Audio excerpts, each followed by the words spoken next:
Hello dudes. మనం ఇప్పుడు బ్యాట్‌మ్యాన్స్ గురించి మాట్లాడుకుందాం. వీళ్ళు మామూలు బ్యాట్‌మ్యాన్స్ కాదు. Corporate batmans. Okay.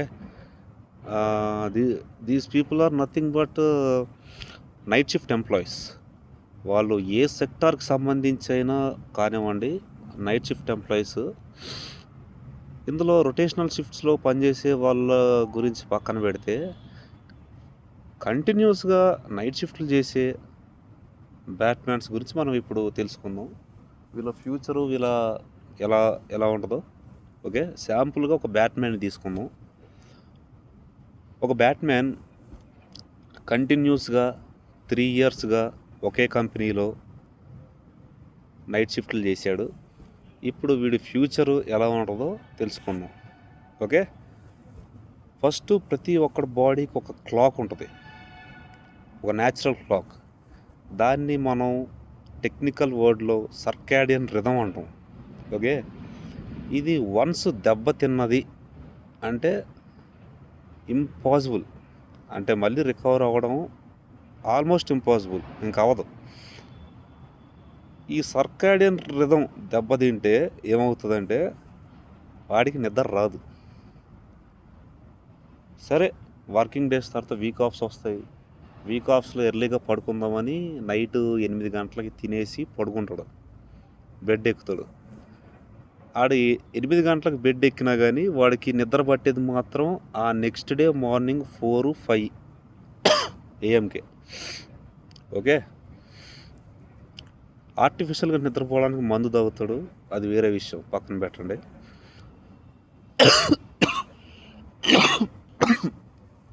Next thing, వాడు కంటిన్యూస్‌గా 12, 14 గంటలు పడుకున్నా గానీ, నిద్ర లేచిన తర్వాత టైర్డ్‌గానే ఫీల్ అవుతాడు గానీ, ఎనర్జిటిక్‌గా ఫీల్ అవ్వలేడు. ఇంకా వాడి బాడీ ఎప్పుడు రికవర్ అవ్వదు. వాడు ఎంత రెస్ట్ తీసుకున్నా గానీ, వాడి బాడీ రికవర్ అవ్వదు. ఫుల్‌గా రికవర్ అవ్వదు. ఏదో నార్మల్‌గా ఎనర్జిటిక్‌గా ఉన్నట్టు ఉంటాడు గానీ, ఫుల్‌గా రికవర్ అవ్వడు. ఇదేం చేస్తదంటే స్లోగా బాడీని డ్యామేజ్ చేస్తది.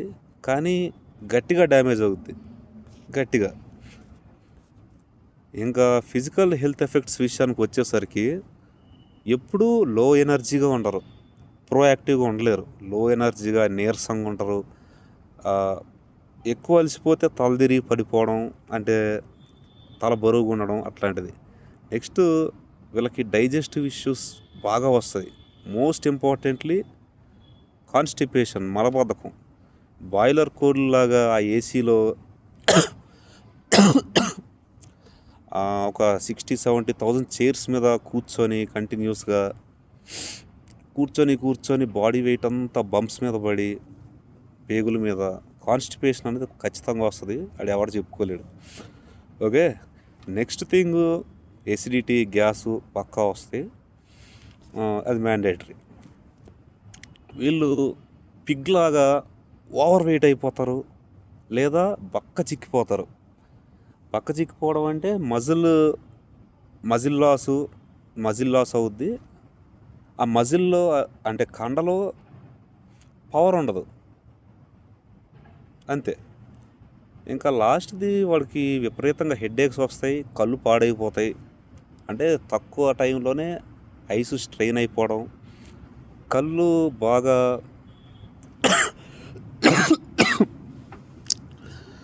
స్ట్రెయిన్ అయిపోతాయి. ఎర్లీ ఏజ్‌లో ఐ సైట్ వస్తది. ఐ ప్రాబ్లమ్స్ అయితే పక్కా వస్తాయి.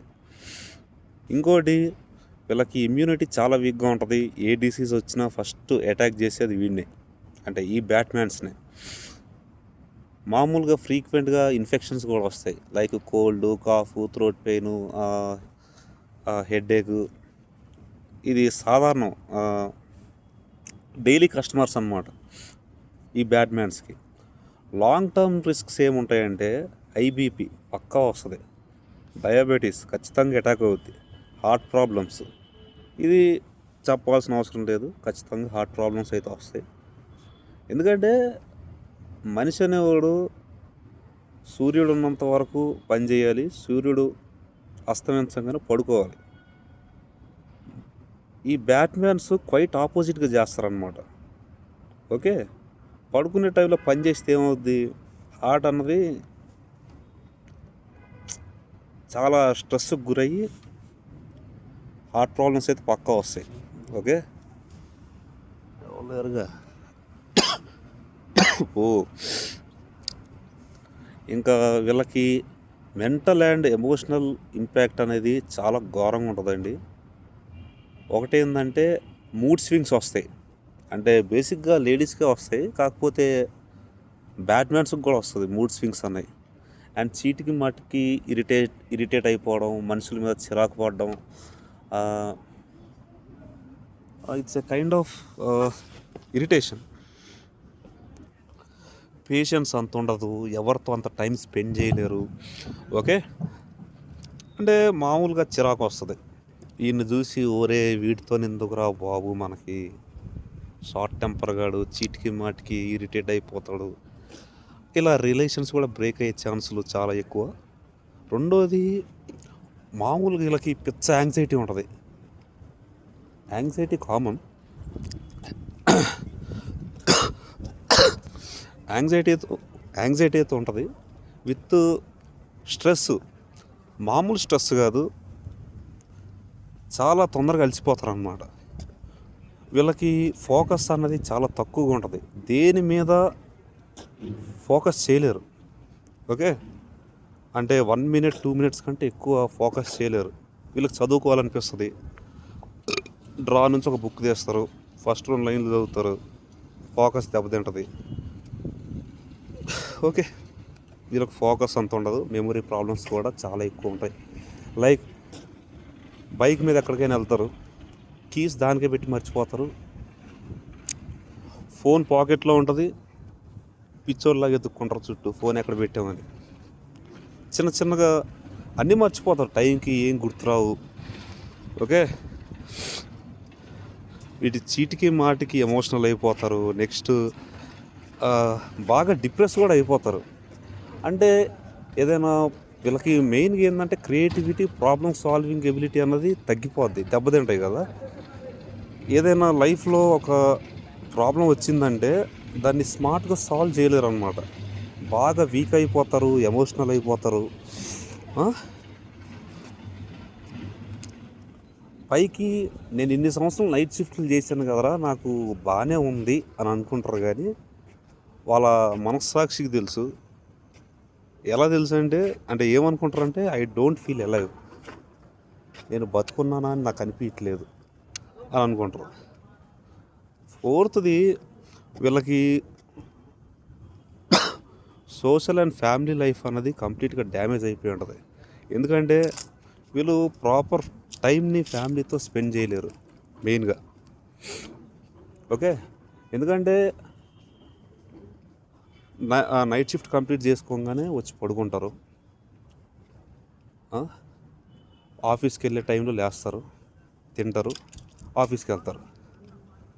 ఆఫీస్ నుంచి మళ్ళీ ఇంటికి రాగానే ఫ్యామిలీతో టైం స్పెండ్ చేద్దామంటే ఫ్యామిలీ పడుకొని ఉంటుంది, టైం స్పెండ్ చేయలేరు. ఇట్లా మెల్లిమెల్లిగా ఫ్యామిలీకి ఆ ఎమోషనల్ కనెక్షన్ అన్నది దూరం అయిపోద్ది.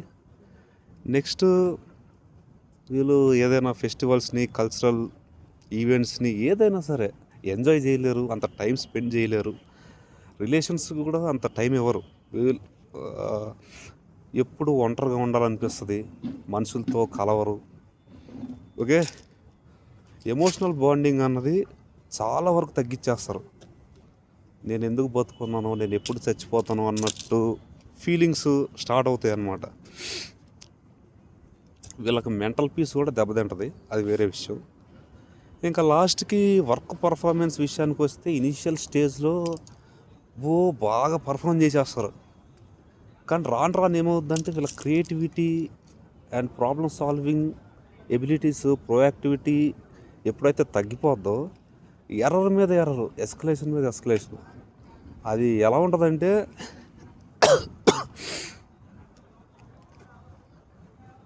ఇంకా ఒకప్పుడు నేను ఎలా ఉండేవాడిని, ఇప్పుడు ఎలా పర్ఫామ్ చేస్తున్నాను ఏందో అని వీడి మీద వీడికి విరక్తి వచ్చేస్తుంది అనమాట. ఓకే, కాన్ఫిడెన్స్ అన్నది మొత్తం చచ్చిపోద్ది.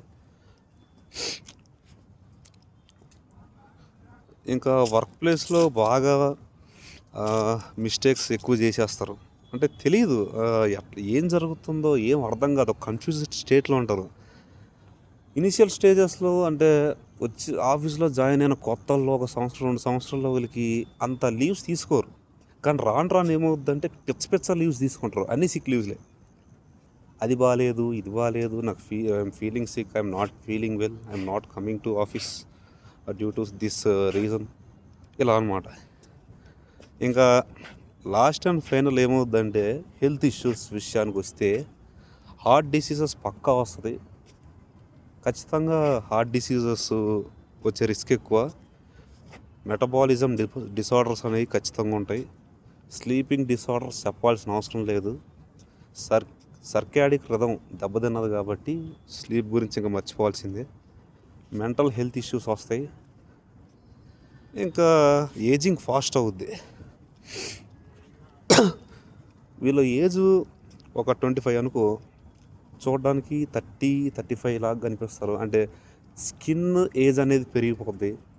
ముఖం మీద చేతులకి ముడతలు వచ్చేస్తాయి. బాడీ ఉంటుంది కానీ బాడీలో స్ట్రెంత్ ఉండదు. ఓకే, ఇన్ని ప్రాబ్లమ్స్ ఉంటాయి ఈ నైట్ షిఫ్ట్ బ్యాట్‌మ్యాన్స్‌కి. మెయిన్‌గా ఏందంటే వీళ్ళు ఏం చేయాలంటే వీటన్నిటి నుంచి కొంతవరకు ప్రివెంట్ చేయాలంటే, అంటే లైక్ ఎయిడ్స్ అనేది క్యూర్ చేయలేం కానీ ప్రివెంట్ చేయగలం కదా, సేమ్ అట్లనే ఈ నైట్ షిఫ్ట్స్ అనేవి ఒకటి జాబ్ మానేసి ఒక 6 months 1 year ఇంట్లో కూర్చొని అప్ స్కిల్ చేసుకొని మంచి కంపెనీకి షిఫ్ట్ అయిపోండి. లేదు నాకు ఇదే కంపెనీ గతి, ఇది తప్ప ఇంకోటి చేయలేమంటే మాత్రం కొన్ని జాగ్రత్తలు ఉన్నాయన్నమాట. అవి ఏంటంటే ఒక స్లీప్ స్కెడ్యూల్ని ఫిక్స్ చేసుకోండి. ఓకే, నెక్స్ట్ ఏంటంటే ఇంత లైట్ కూడా పడకూడదు. ఫుల్ డార్క్ రూమ్లో పడుకోండి. థర్డ్ది మొబైల్ అడిక్షన్ అనేది వదిలేయండి. Mobile addiction is worst addiction. వదిలేయండి. మొబైల్ని ఎక్కువ వాడకూడదు. నైట్ పడుకునేటప్పుడు లైట్ ఫుడ్, ఈజీగా డైజెస్ట్ అయ్యే ఫుడ్ తీసుకోండి. ఎందుకంటే నైట్ షిఫ్ట్ చేసినంత ఆ టైం మొత్తం ఎందుకోలే లైట్ ఫుడ్ తీసుకోండి. ఎవ్రీడే ఎక్సర్సైజ్ చేయండి. అండ్ ఎవ్రీ 2 వీక్ ఆఫ్స్ ఉంటాయి కదా, గొడ్లన్నీ ఇప్పేసి మంచిగా పొద్దున్న 6:30 to 7:30, 8 o'clock వరకు అలా ఎండలో కూర్చోండి. విటమిన్ డి రావాలి కదా, లేదంటే బోన్స్ పోతాయి. సో ఇవి బ్యాట్‌మ్యాన్స్ గురించి. సో జాగ్రత్త గురు.